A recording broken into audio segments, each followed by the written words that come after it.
حضرت ابو عبداللہ اندلسی رحمۃ اللہ علیہ کا واقعہ اس کی بہترین مثال ہے۔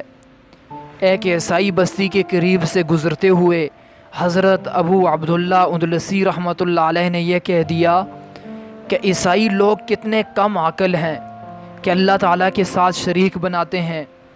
بس اتنی معمولی سی بات پر اللہ تعالیٰ نے ان کی باطنی کیفیات کو سلب کر لیا۔ وہ ایک عیسائی دوشیزہ پر فریفتہ ہو گئے، اس سے شادی کرنے کی غرض سے ایک سال سور چراتے رہے، قرآن مجید اور حدیث کا حفظ بھول گئے۔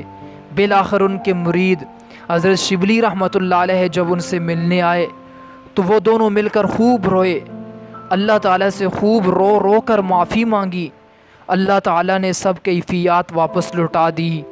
یہ سب کچھ اس لیے پیش آیا کہ حضرت ابو عبداللہ اندلسی رحمۃ اللہ علیہ کو پتہ چلے کہ اگر میں ہدایت پر ہوں تو یہ میری عقل کا کمال نہیں بلکہ اللہ رب العزت کی رحمت کا کمال ہے۔